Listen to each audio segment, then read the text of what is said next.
Welcome back to WD Magicast for the week of November 10th, 2024. Happy Veterans Day to all the people that have served, are currently serving, and will serve our country. Thank you so much for everything you've sacrificed and done for us.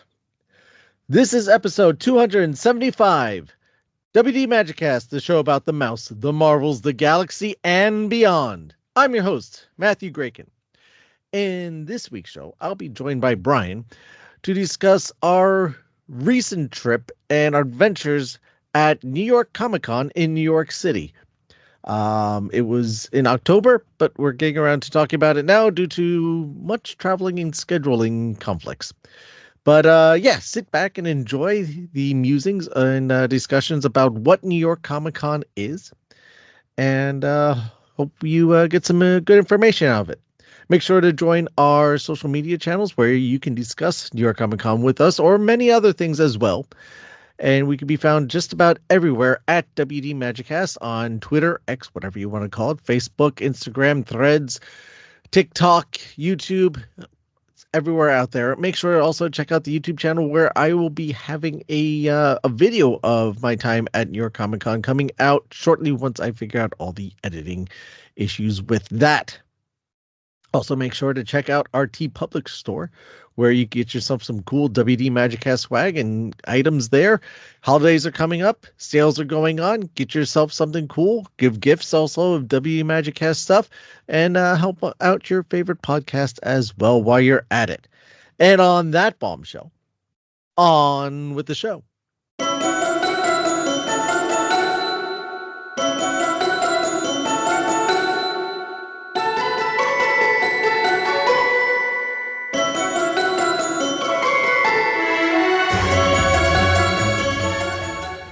Needless to say, San Diego Comic-Con is probably one of the best-known Comic-Cons out there. It happens in California and every year, and you got a lot of the studios going to it and promoting things there and having a whole bunch of stuff going on. There's also one in New York. They are not related, despite the names being very similar. But there is New York Comic-Con as well, which is also really cool. It's been going on for quite a while now.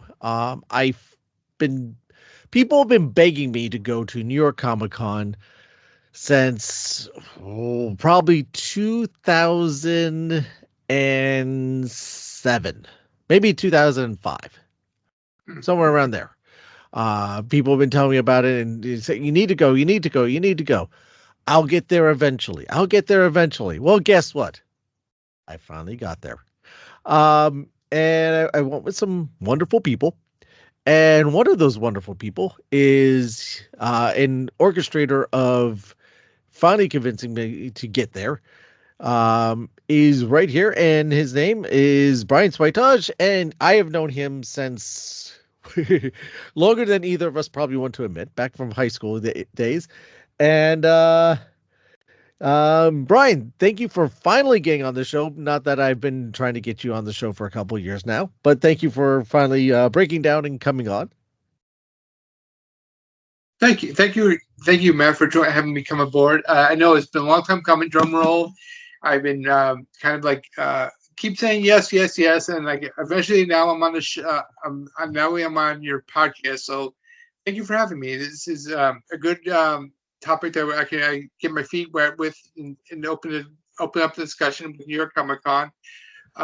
Yes, I have been pulling teeth between you and Cam trying to get you aboard. I think we've been so it might be about 10 years I've been trying to get you to come along, and now that we finally got it due to scheduling working out for both of us, it was a good time. We both went on Saturday, which was day 3 of New York Comic Con weekend, and Saturday is always the big day that they tend to sell the quickest. So by me securing you a pass that day, it just made it work out. And then the also the added bonus is that it was the Star Trek day, so I know you're a huge fan of the Star Trek franchise. So having you and Linda, who was another cohort of ours that was instrumental in getting you to come this year, just being able to see that panel together was an awesome experience. Yeah, the well, New York Comic Con, just for some people that aren't as familiar with it, is it takes place. It's on 4 days. It takes place on a Thursday, Friday, Saturday, and Sunday in October in New York City in the Jacob Javits Center, and it is uh, like you said. There's a lot of different panels set up by different corporations, either media companies of different things, promoting either movies or projects or TV shows. Friday, I think it was Friday was Marvel. Or no, Thursday was Marvel. I think Thursday Thursday Marvel was there. Thursday was mostly Marvel. There was some spillover to Friday, but Saturday was mostly the Star Trek side. There might have been one panel might be Marvel, but mostly the big guys were Thursday and Friday, especially with the celebrities, because I know Ellie Atwell and what just happened. Yeah, Haley Atwell, Paul Bentley, um, were there. So was uh why is my name blanking on the Elizabeth Olsen? Yeah, Elizabeth Olsen, like was Scarlet Witch. Yes. What? Why So did I don't mean to cut you, but why did I get a weird screen visual on my screen? It was about mentioning somebody's name. Was I because it's a message I sent you. okay?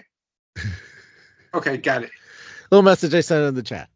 Okay, got it. Um so yeah, I'll send you notes on there occasionally. Okay. Um the but yeah, so it's yeah, a lot of different panels. Every year it's something different. We just happened to be there when there was a Star Trek one. Not something that we talk about much on this show, but in this case, we are anyway. Uh, so yeah, that was really cool. I'm glad we were able to get in on that.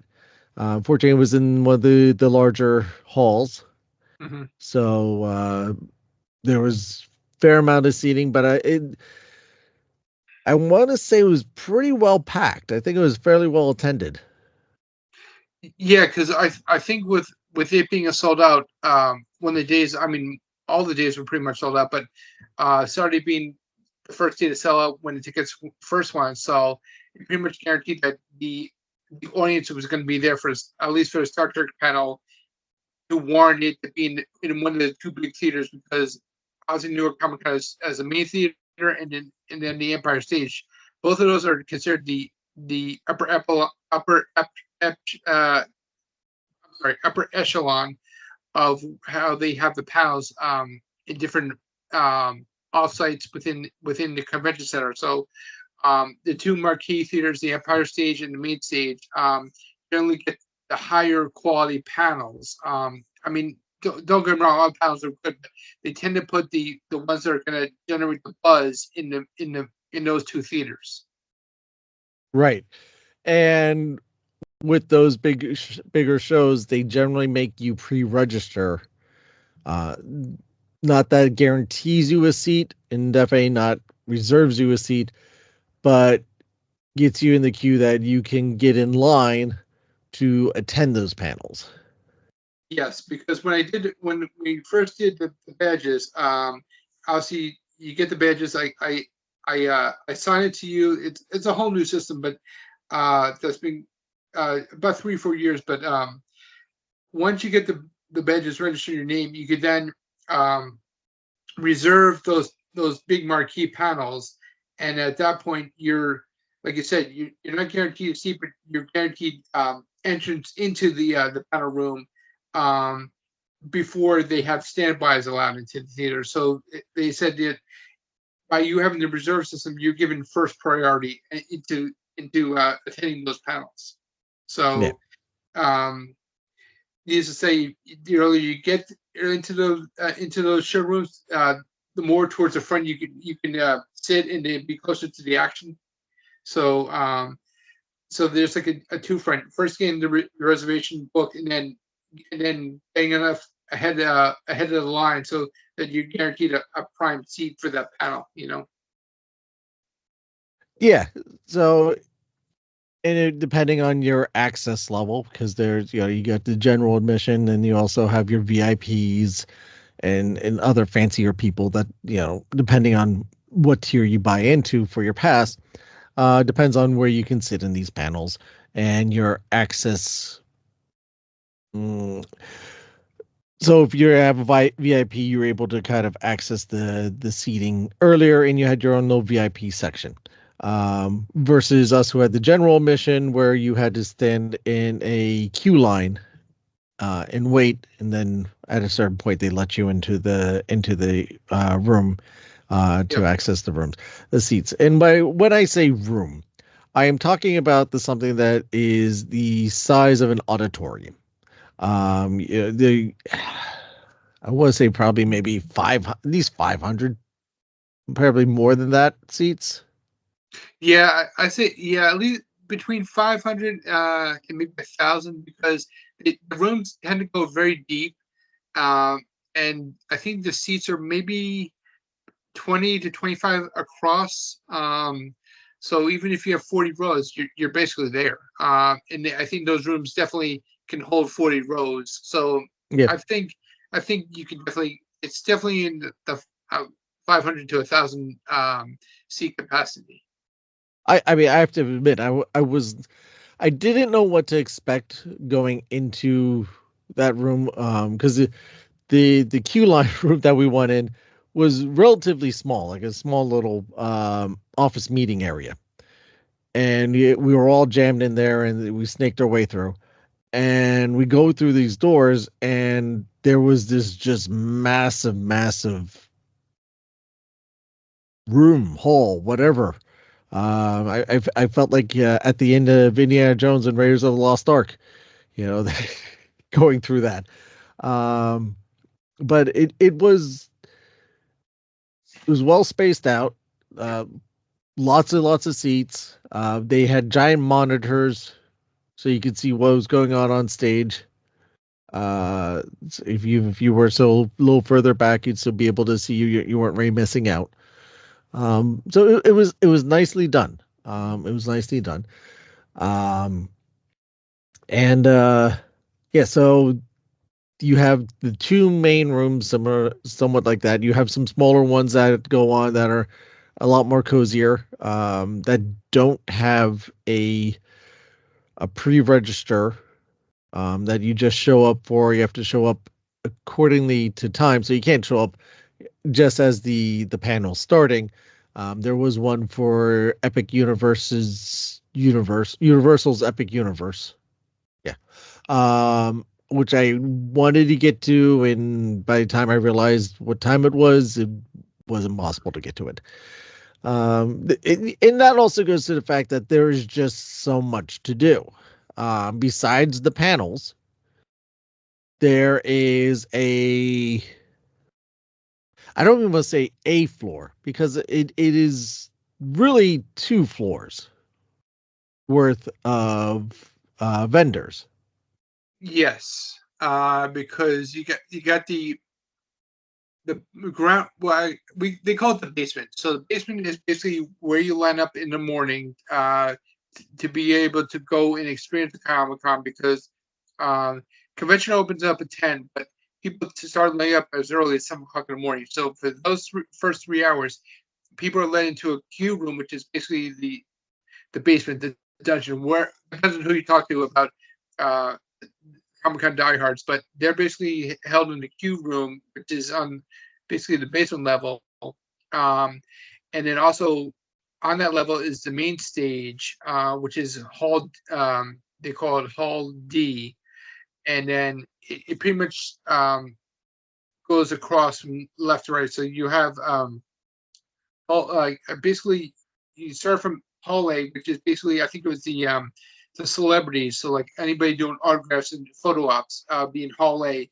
Then I think next was the artist alley, right? I believe Mhm. that's where it was Yes. this year. So so between Hall A and Hall C, which was the queue room, they had the artist alley. So people like if you wanted to get commission work done by people who are more in the comic book industry, who do the illustration, or they're known for maybe cartoon work. Because I know sometimes Bob Camp. Am I allowed to say artist names or okay? So Bob Camp, he's known for Ren and Stimpy, so he tends to pop up and do Comic-Con appearances. So like I said, anybody that's a Ren and Stimpy fan, they'll go and migrate towards him because he's a very lively character. He's known for doing sing-alongs and getting good fan reactions. So like I said, he's tend to be a popular one when people go to Artist Alley. Well, it wasn't even just like him. You also had the likes of Chris Claremont and Jim Lee, from DC and Marvel, Image Comics. They are now legends in the comic book industry. They were there selling works and doing autographs. But the autographs, just a keynote, you do have to pay for, and depending on the personality, depends on the value that you have to pay for an autograph and or a picture. So as you were saying, there's the one section that is dedicated to just celebrities for pictures, and we're talking celebrities this time around from Matt Smith from Doctor Who and House of Dragons and The Crown and a few other things. To his line is like almost like, I don't mean to cut you off, but his line is almost like the one that, like you were mentioning, Indiana Jones. Like just navigating through that line would have been a fun experience. Yeah, that would. It's one of those lines that you kind of see people just getting online and don't know what they're online for. Yeah. But this time they would check make sure you have the reservations for it, yes. Or make you pay for it. But it's one of those switchback lines that just goes on and on and on and on and on. And people think you line up at Disney parks for lines for hours for a quick ride. This was definitely for hours. The length of the queue. Him and Orlando Bloom had the longest snake-like lines. Yeah, it almost is like cattle. That's how I was thinking of it, as a cattle call or a cattle line. You just line them all up and they switch back and forth, or sheep. Lining up a whole bunch of sheep to go get sheared. So that's what was coming through my way. I saw those setups, and that was quite deep. I mean, if you stood at the one side, it was probably a good 20 yards to where his desk was. Which brings up a point, because I didn't tell you this story. When we went when we went Saturday, another friend of mine went Friday, and she was the one, my friend was the one that got me the autograph for Cameron Monaghan with a lightsaber. Needless to say, there was issues with his line as well, because everybody wanted a Star Wars for him. So even though I don't know why it keeps beeping. Is that me? You're good. Anyways, Cameron Monaghan, there was a problem with security in his line because his line kept getting capped. And even though I had our reservation already booked for him, my friend wasn't able to get his autograph till like 5 o'clock that night. So needless to say, I don't know if there was an issue with line management or whoever was running it, but for some reason I was kind of hearing some horror stories with the line management on Friday. And like I said, I can only imagine if Orlando Bloom or Matt Smith. Matt Smith, thank you. I can only imagine if Cameron Monaghan, he was only $60. Imagine a higher tier. I can only imagine what that chaos ensued. Oh, absolutely. That sounds like just poor line management. Um, so that, I mean, there was quite the list. And if you go to New York Comic Con's website, you could actually go back and see for a given year who the lineup was there. The director for Godzilla -1 was there. Yeah, because I remember you were saying you wanted to get his autograph. And I think, like I said, with anything you mentioned before, you go with a plan, but 5 minutes into the convention, everything goes out the window. So Yeah, pretty much. yeah, you can plan for everything, but you got to realize that it's going to change 5 minutes down the road anyway. So you try to do what you can, just adjust accordingly. Yeah. You really do have to kind of go in with an open mind that this is what I'd like to do, but this is, if it doesn't happen, I have to be okay with that. Yep, exactly. Um, But I know with your case, the priority was Star Trek, and we made that a priority. Like you like the three of us were definitely going to see that panel, which we did. So we made that the priority, and then we worked everything else around it. yeah, which we were so busy at that point, with everything going on, it was like to pull yourself away from, looking at everything and experience everything else, and then realize, oh, wait a second, I have to go to this panel and I have to Yeah. book it across the building and up the Now, escalator, some of the largest escalators that you will ever see. yeah, you go up the escalator. It's like a mile long. You're like, is this ending yet? And you're still going. I thought it was almost an Wonka-vator. Yeah. So you go all the way up the one escalator, and then you have to get into a second one and go up even higher. Yeah. And then You're in a different stratosphere or something. yeah, the oxygen masks are coming out of the ceiling. Which was fine, but it just you just have to mentally prepare yourself for that. Yeah. But besides that, so yeah, artist alley. So people are actually selling their labor of love, their art. There's also art authors there, so it's not just conventional art of drawing, but Right. literary arts as well. So you had that little section, which that's a much more rustic. Yeah. It is your folding tables with tablecloths on it and poster boards behind them. Right. I mean, Right. that's really, really the look that's going on there. So you have a whole little section there of that.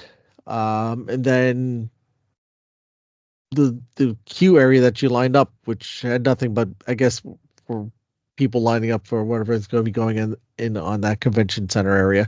So that's the lower level. You go up a level. You just have like a gathering areas, and then kind of up a half level. Well, actually, even on that lower level, there's two food court areas just to get those out of the way. But then there was also, besides the food court, then on the other side was the gaming room. Yes. So there was collectible card games, a whole section on that. And then you had a Dungeons and Dragons section for role playing games. And then you had a video game section. So you had all of that going on in one corner. Yep. Which was outside the VIP lounge, which we got to kind of peek in before the bouncers kicked us out. And Yeah, we get to see. This is what you could do if you spend like $600 for a ticket. if you really want to spend money, you get a free Diet Coke. Yep. But honestly, I did the VIP in 2023, and I kind of liked it. I didn't do it this year because I only really did Saturday and Sunday, so I only went half the days. So for me to justify doing a VIP doesn't make sense. Right. I think next year if I go do more than say a Saturday and Sunday, I may looking to do the VIP again because having the extra half hour early access to showroom floor, especially on a Saturday or Sunday, is good because you're walking around the showroom floor when it's less hectic and you can actually not feel overwhelmed trying to bop and beep through people getting from one side of the floor to the other side. So it's less hectic, less claustrophobic, which is kind of nice because then you could actually explore better for a good half hour before the rest of the mass comes up from the queue room. So you're able to get a little bit of a peaceful walk through the showroom floor each morning, you know? Oh yeah. And by hectic we mean you are bumping into people kind of left and right, that you have your little 1 foot square of personal Yeah. space, and sometimes Yeah. that's it. And then you learn to, like, especially is like I said, I've been doing it so long, I'm guilty of it. I tend to sometimes break the garden rules. Like you don't buy something heavy in the first 5 minutes of the showroom floor because you're stuck cutting around the showroom floor for the rest of the day. So You there were definitely times broke where that rule. yeah, I broke that rule pretty quick on Saturday because I went to throw joy. So I already threw that kind of rule out the door, um, knowing that I should have known better for doing this for 10 years already. Yeah. The and then yes, finally there's the main show floor, or yeah, I guess show floor, right? Yeah, Where showroom you floor. Yep. Yep. yeah, where you have all your vendors and others. Some places are selling merchandise and other places are just there to talk about stuff. So, there's the Funko store, which it's not. We're not talking a folding table here. We are talking about a legitimate structure that was built inside of the convention center, Yep. um, that has multiple shops in it for their different entities. And that was something that you also had to queue up ahead of time for, to be able to get in line to have the honor of looking at their merchandise and potentially purchasing something. Yeah. If you do not sign up ahead of time, you could only look at it from afar, and maybe if they got through the line Yeah. towards the end of the day, you have been able to go in. Because I know certain point of each day they have to go through they book so many reservation spots in the day. So say for instance from between say 10 and 3 o'clock they may have 4 sessions 2 hours apart. So basically after the last session of the day that they do the reservation for is done, they allow anybody in the queue line to come up and buy anything that's remaining allocated to that day. I mean, granted, people have been known to actually be in the queue line from 9 o'clock in the morning till 2 or 3 o'clock in the afternoon. So by that time, you already spent 5 or 6 hours in the queue line. You missed the entire convention. Even if you go for one day, it makes no sense because basically you're waiting for a Funko line for product that uh, may or may not be there depending on what you were looking for. Case in point, there are some exclusives that are limited. So if you don't have a reservation, you're already not going to get that. So Yeah. at the best, you're just looking to get the bottom of the bottom, what's remaining for after all the reservations were filled for that day. So you're basically waiting 6 hours for a crapshoot. And like you said, you're not guaranteed anything. Yep. And you may not even like anything that you see, and you wasted 6 hours. Yeah. the ability to experience so much more. Exactly. Yeah. Which is what I'm trying to get at. And then, so you had, like I said, Funko. You had eBay had a thing there. TikTok had another one. Let's see, Paramount, right? I think they had a section. Marvel had a rather large one. Now, Marvel wasn't selling anything so much other than just promoting their That shows. was Marvel Buzz. Is that where we did the Weapon X photo op? Was that the No, Marvel? no, that was villains. Oh, I thought because I could have The been wrong. Marvel booth had video screens on the outside. They occasionally had someone talking. Video screens were playing stuff from X-Men 97. Where's And then Wolverine? you had the costumes for that was Heroes and Villains. Oh, Heroes okay. X Villains. Okay. Oh yeah. Um, You did. I do see it at the bottom. Okay. yeah.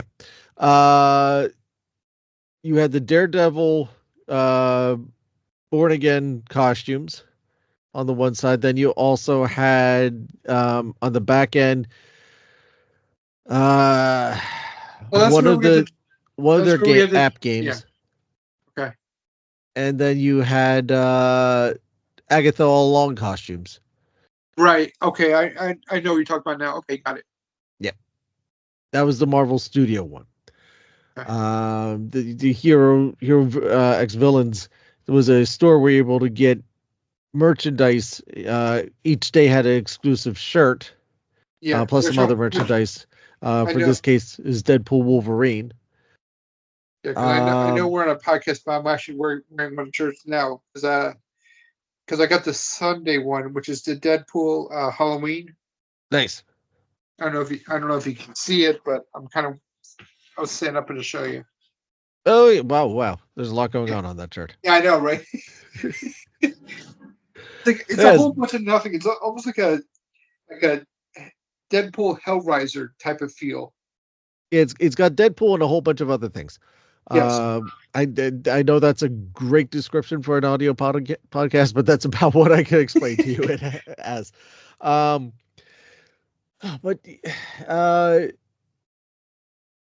so Lionel Trains had a booth there. Ryobi Power Tools, because why not? Hallmark, not the channel, but the ornaments.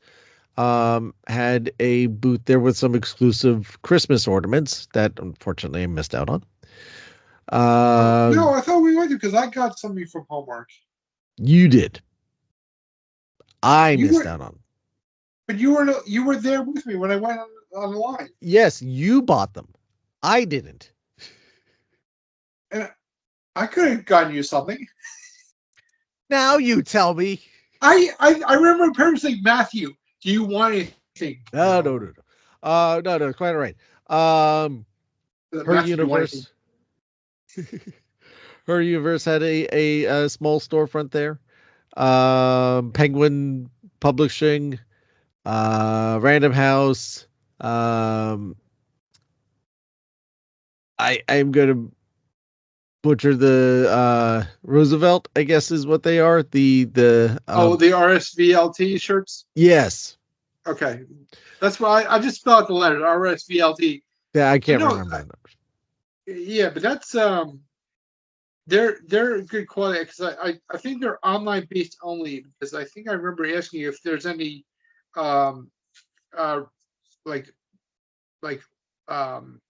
brick and mortar stores, but I think it's online based only, and then they just do appearances at weekend Comic Cons. Sounds about right. Because I think I remember asking you if there was one in Disney because I was looking around, but there wasn't any in Disney Springs. No, they don't. Which I confirmed. No, I think I'm trying to think of who else had booths there. Hot Topic, I think, had one there. There used to be another T-shirt company called T-Turtle, and they generally had little funny anecdotal T-shirts like pop culture style. So there might be like a Star Wars, so like I said, I can't remember some of them, but one of them was Star Wars, where it says like Mando and Grogu perfect together or something like that, or and they're almost like more cartoonish based, but they tend to have a good following. Something happened between last year and this year where they lost all the licenses. So basically, they tried to make an appearance this year, but it was nowhere near what they had in the past. So something must have happened between last year and this year, where they basically changed their business model, and definitely like you saw that they weren't doing as well as they used to do in the past. Yeah, there was a number of just like shirt and clothing vendors, generic ones, comic books, people selling secondhand Funko Pop figures, different type of action figures, different sculpts of different things. There was two fudge locations, confectionery type Right. stores, for lack of better terms. Right. Um, a lot of different collectible type of places. More artists as well, selling either their personalized T-shirts or artwork. Um, there was an animator there who did a lot of work for Scooby Doo. He did some Tummy Trouble, some of the Roger Rabbit shorts. So I got to chat with him for a bit. Jim Henson's official animator was there. I got to chat with him. He has a book coming out next year that he was telling me about. So a lot of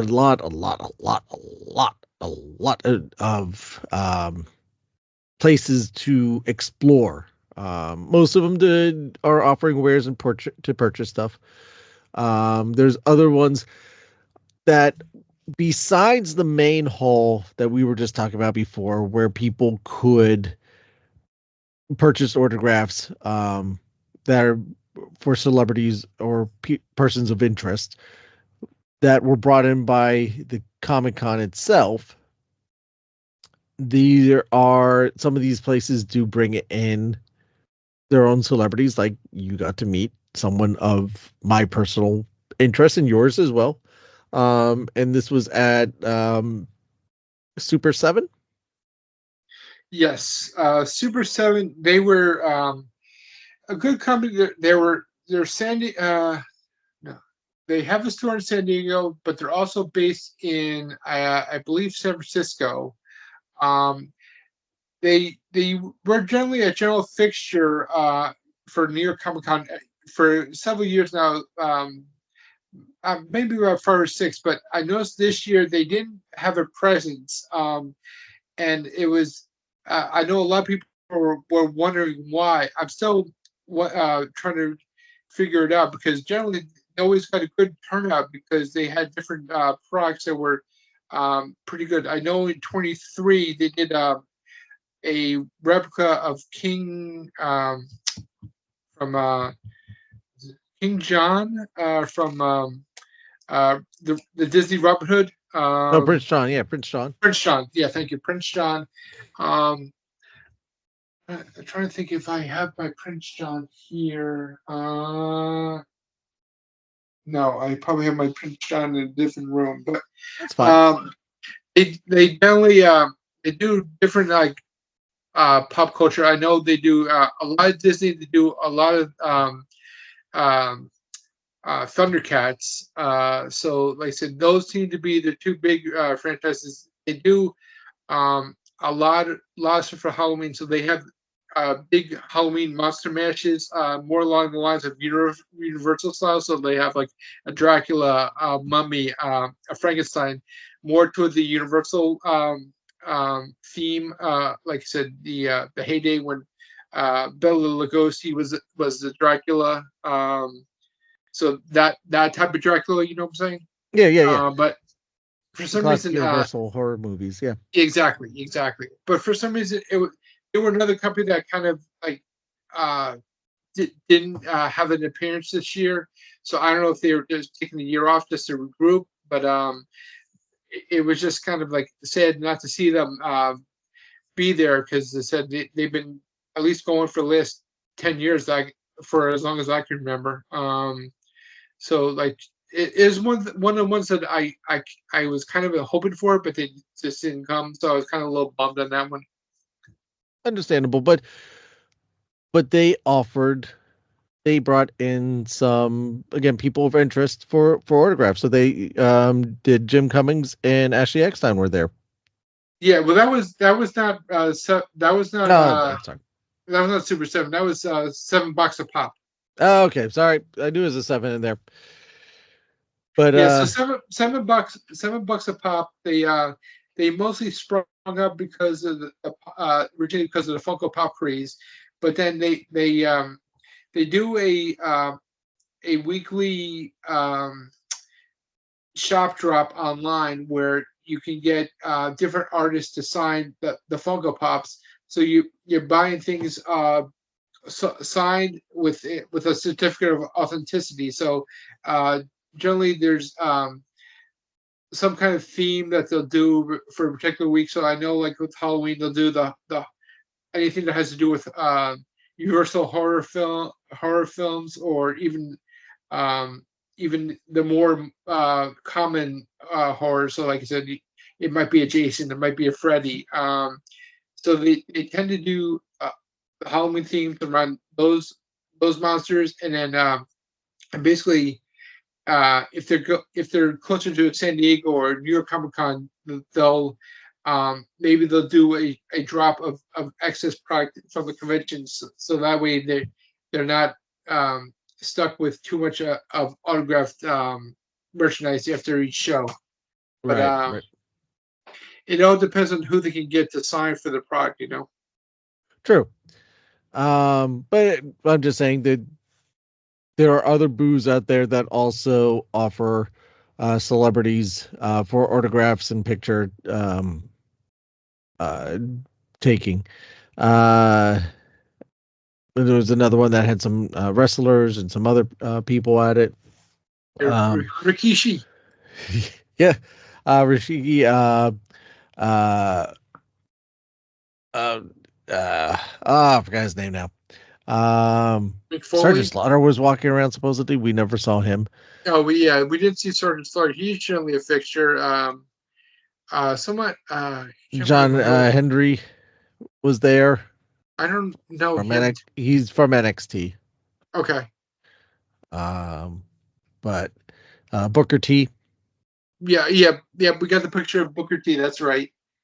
And I think his wife too was there, I believe. Yes, Maria was there. So you had a number of people like that. So there is, besides the main, I'm just saying that besides the main ones being offered through New York Comic Con, a lot of the vendors sometimes will bring in people themselves. Yep. Samsung also had a booth there as well.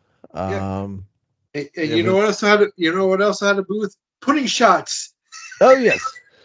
Yay, pudding shots! Woo! Which had quite the lineup as well. From the point that the doors opened, there was a line. And when the doors closed, there still was a line. So that's what we didn't do. We didn't do pudding shots. It was surprisingly, despite being there all day, there's a lot we didn't get to do. Yes. There was also a more family section of entertainment that kind of missed out on. They had Yu-Gi-Oh stuff there. They had Dragon Ball Z. A few other things that were there. I did get a little bit of it on the video, but it was by the time I shot that video, it was towards the end. The show floor closes at 8:00. Yes. But I actually thought that was kind of early, but I understand why. Yeah. But then there were still some panels going on. Like I said, there's also, while you're there, you can partake in food this year. Had the nice added benefit of we were able to partake in free lunch, which thankfully not everyone partaked in that because the line was long enough, I think, as it was. McDonald's was gifting us with a free Big Mac McChicken, chicken Big Mac. Which I actually enjoyed. I thought that was good. I mean, I liked it. I really liked it. And the line moved fast. Like we said, we were looking at first. Like I said, this line looks ridiculous, but it actually moved. So it was. I It was wasn't. I was surprised with how long that line was, how well it was managed. Yes. Because we got through that really fast. Sometimes at my regular McDonald's, I don't get through a line that fast. Um, it was a long line, but they had it very well blocked out. You have to stand here, go here, and you work your way through. You got your chicken Big Mac with a side of fries. Unfortunately, did not provide a beverage, but if you're smart, you will bring a bottle of water with you, at least one or not more. Then they had a little photo booth thing, which we didn't partake in. And then they had the little claw game thing, which we missed out on too, but you had to get back in line for that. And at that point, we were hungry and decided we did not want to deal with that. There's also gatherings of like interest groups. So like all cosplayers. So what cosplaying is, people dress up in costumes as characters from whatever their interest is, whatever their nerdom is. If you are into Star Trek, you dressed up as a Star Trek, someone from Star Trek. Or if you're into animes, or if you want to make your own variation of something.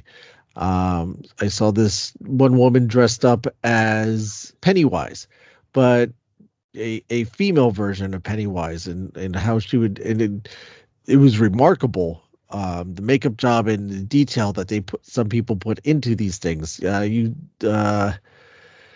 it? Hordak, I think it was from Masters of the Universe, that you saw someone dressed up. Yeah, and I wound up taking a picture. Like you said, his costume was so elaborate. So it's like it was such a great great job with it, because I said I have the picture here. Yeah. So obviously you can see it. So I said I know can see it. They can't see it. I know. It's great. It's great sharing with you, but I know. Well, yeah, I'm the one that took the picture for you. Yeah, exactly. So it's like I'm smiling. So how often do you see me smile in a picture? Yeah. But he 3D printed some of the stuff. He home sculpted some of the. A lot of this stuff is hand built. The number of Deadpools running around, which varying levels to decent like costume shop to stuff that people just really put the time and effort into to make it look almost movie authentic. Yeah. You got a bunch of that, and then just the different variations of it's kind of fun just popping around, going like, okay, this is what this person's doing, this what's that doing. Rick Lyons, friend of the show, Rick Lyons was there. I ran into him, got to meet him in person. Each day he did something different. The day before we were there, and he also was part of a panel, but he was dressed as, half of him was Frank Oz, the other half of him was Jim Henson, which that was quite impressive. And then but we saw him, he was dressed up as Spock, which I posted online. So you go to the Instagram or our Facebook page and you'll see the pictures there. Some of the stuff that he posted. So yeah, it's quite the event. And as I quickly learned, I understand why people go more than one day, because if you've never been, you go, well, why do you need more than one day?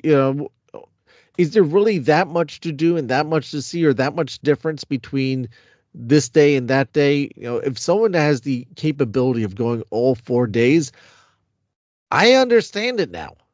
After going for one day, I understand why some people go 4 days. Yes, exactly.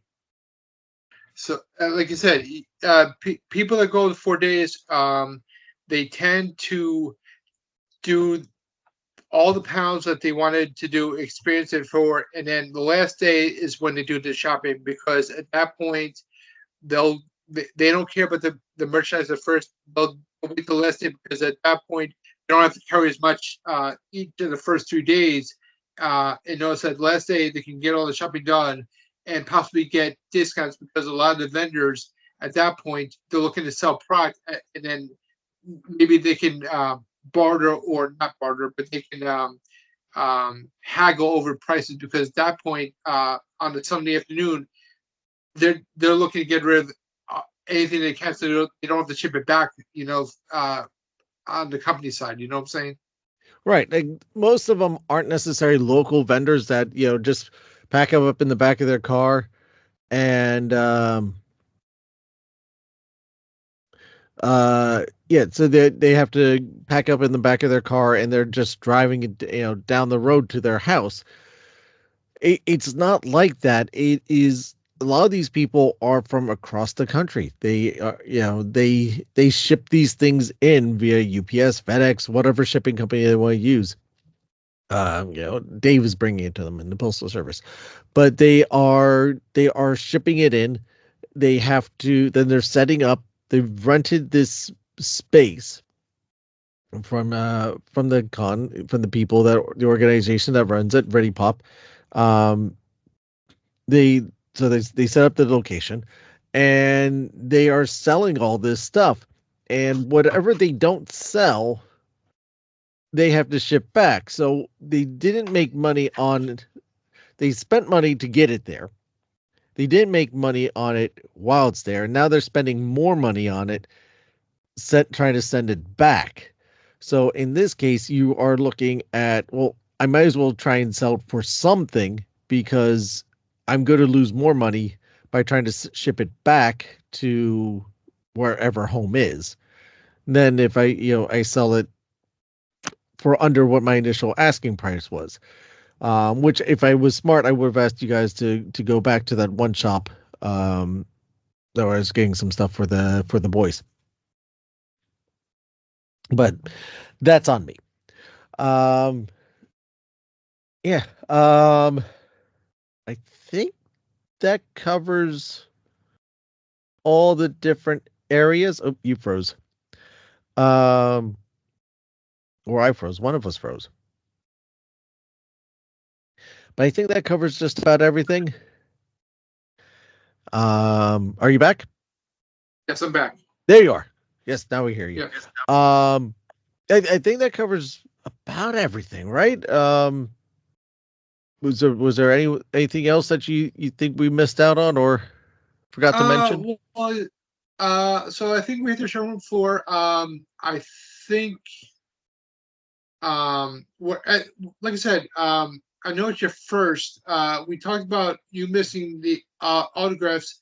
I never really got a chance to ask you. Was there any other? I guess things that if you knew about, we could plan better. But like I said, we all talked about how planning is kind of like an overrated concept, because things changed out. But was there anything that you wish that New York Comic Con maybe published better? Because if you knew certain things were happening, you would have planned for it better. Like I said, was there something that you might have heard last minute or after the fact that you wish that maybe New York Comic Con published better?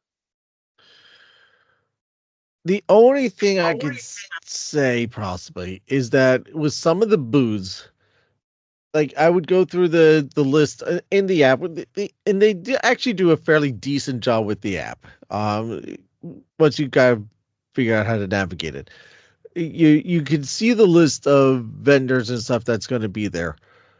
Unfortunately, a lot of them I didn't recognize what they were, and there wasn't really anything to tell me who or what they are.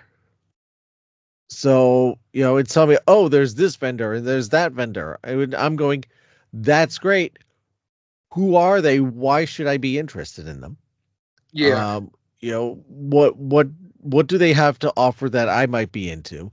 Because there was a couple where I was walking by and like, oh, if I knew this was here or what this was about, great, I would have stopped by.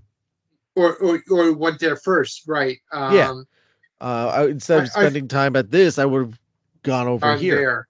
Yeah, because I feel like that's what happens because the showroom floor is like a chaotic mess. Unless you know what's there eventually, or you have the reputation of knowing where certain things kind of lay out on the showroom floor, so you can um, maybe hit certain things first, depending on where the crowd tends to migrate. Because the first thing, um, people that have the Funko reservations go to that block. So at 10 o'clock in the morning, you try to avoid the Funko area because it's so log jammed that you can't breathe. So if you have like another place, like you said, if you have a backup, then you can go there first because it may not be as congested, and you can eventually hit the Funko on maybe later on in the afternoon because all the reservation people are gone for the day. You know what I'm saying? Well, right. And and something else was with some of these panels that you don't need to sign up for, that you just kind of show up. Yeah. I wish there would be something telling you that, you know, line up at least 45 minutes ahead of time Oh if you yes. you want to see this. Not okay, do not go in with the expectation that I want to go to this panel. It's at 2 o'clock in the afternoon. I will show up at 1:55 and expect to be able to go in and see and get a seat and be Yeah. able to Exactly. participate, Yeah. because most likely that won't happen. On whatever the panel, it may seem like the most bizarre panel. Friends of people dressed up as Link, whatever, kind of, some of these crazy panels. Um, you've you get there when the panel starts, you've missed it, But basically. but here's another thing that they don't tell you is that out of all the panels, only the panels that are the main stage and the Empire stage, they're the only ones that force the people to clear out after each panel. The ones that are in the other rooms, like 406, 405, they don't clear them out after each panel. So if you got somebody that goes there at 10 o'clock in the morning, he can stay there the entire day, um, and see all the panels in that room for the entire day, and not have to be forced to leave after each panel. So if there's uh, if there's a marquee panel, it's not in any of the two big theaters. Um, the person that's at 9 o'clock who doesn't have to leave can stay and not have to worry about um, being forced out, and anybody that's coming at 1:55 for 2 o'clock in the other rooms is missing out because the people that are there since 9 o'clock are preventing other people from coming in because they already have a body in the seat. You know what I'm saying? Right. Which was used to be the problem with San Diego Comic Con and the Comic Cons in the past, that you would have that where people would, show up, all right, two panels ahead of time to get a seat, even though it's not ones that they wanted to go to. They would show up to those ones, sit in a seat until the one that they actually wanted to see. Right. But they would get there several panels ahead of time, and they would take up seats for something that they're not even interested in. Right. But yeah, then just people that they're just playing the game. It's like, hey, it's an added bonus. Like I said, I may not be interested this time, but I got a seat, and I'm comfortable. Right. I know like you said, San Diego. The big thing is like their Hall H, which is our equivalent of the main stage. And I said basically, people are lining up for that theater the night before. So if you have a Friday pass, people are lining up that Thursday night camping out because the passes don't go. The passes for that room, even though you may have a normal pass, they do it another reservation. They don't do it online. They do it day up. That goes like up for grabs at 7 o'clock in the morning of the day of. So people are camping out, say 11 o'clock at night, the night before. 8 hours later, they're waiting for that ability to get the hall pass for that say Friday or whatever day they're attending. You know what I'm saying? Yeah. So yeah, I mean that really sums it up. Yeah. Um, So yeah, all in all, my first experience was above and beyond any expectation I could have possibly had. I am glad I finally got to go. I finally got to experience it. I hope I get to experience it again. Now having a Well, better, next year. we will see about that. We will Yeah. see about that, my tasty friend. All right. Well, hold on. Um, I'm looking up dates now to see what they are for next year. yeah, we will see. It gets back to the problem that I have a personal conflict a lot of times around Well, when they have it. well, let me ask you this. If I get the VIP next year, there was a new thing going on this year that was implemented that people that are VIP can bring a guest for free on day one, which is Thursday. Um, if you are able and willing, could you take off a Thursday next year? Because I'm looking at the New York City Comic Con, and that's running from the 9th to the 12th. I know that weekend, Friday, Saturday, Sunday is terrible, but if I get a VIP pass, can you do the Thursday the 9th? We'll discuss this off the air. Okay. Okay. You, I would entertain the thought, but there's a Okay. lot more moving parts than that.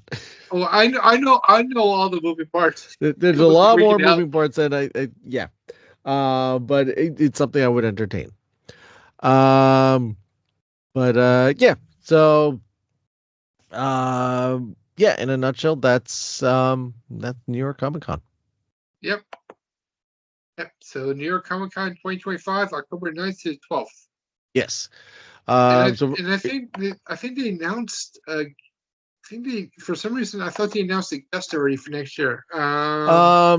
it was You know what it is? I think it was Critical Role. That's what I think it yes. was. Yeah, Yeah. that's what it was. It's not like a big. It's not like a actor or actress coming in yet. Right. Yeah. So thank you for coming on. Thank you for Oh, finally coming on. And thank you for dealing with me, because last, like, 2 minutes ago I was getting a message saying my battery's dying. Change the battery. As soon as I plugged it in, all hell went loose. typical. Joys of technology. It's wonderful when it works. And it was wonderful going to Comic-Con with you in our little group. And yeah, I definitely look forward to doing it again at some point. Cool. And yeah, no, thank you for letting me tag along. Oh, you know what? The honor is all mine. I'm glad you were able to experience it. It's more of a gift for me than it especially was for you. So, like I said, it was great just to seeing you experience everything. So it was like a gift to me as well. Oh yes. Well, we'll be talking again soon. Yes, absolutely.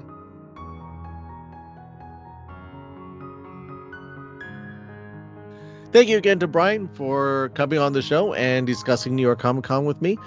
Have you ever been? And let us know. Again, join the conversation on our socials, which, again, mentioned at the top of the show, is pretty much everywhere at WD Magiccast.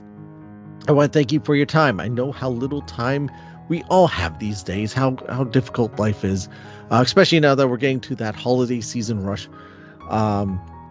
Thank you for spending that time, spending some time. It means a lot to me, a lot to us over here at the WD Magiccast family.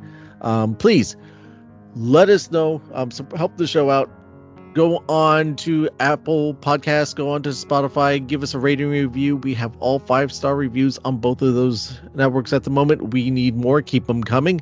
The more reviews that we get on there, particularly the 5-star type, the more they will do to help promote the show. And speaking of promoting the show, share out a link on those social networks. Let the people know what you're listening to, which episode, or just tell them about WD Magiccast in general.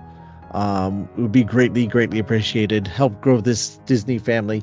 Won't believe in a big Disney family, and so do I. Don't forget to subscribe to the show while you're at it. This way you always know when new episodes are dropped. And consider, while you're at it, consider becoming a premium subscriber. Truly help the show out. This way we can do more things like New York Comic Con movie reviews, cruise reviews, all sorts of different things. You could do this over at Spotify podcast. The link is in the show notes, as well as the link for all the social networks as well. Because remember, this show is brought to you by listeners like you. Whatever you're facing out there, whatever troubles, whatever weighs on you, don't give up on yourself. You are special. You are unique. You are probably the most amazing person to somebody that you may not even realize. You may not even think this person even knows you exist, but they may see you, and you may bring such joy and pleasure to their life that you will not understand. Never give up, never give in on yourself. Be your own hero, and let your light shine for the world to see. Now, I'd like to end this week's show with a quote from Walt Disney himself. Picture audiences want to know things rather than escape reality. So long as they are presented as entertainment. There now is such passion for learning as has never before swept this country and the world. Again, that's Walt Disney. Thank you again for listening, everyone, and I'll see you next time.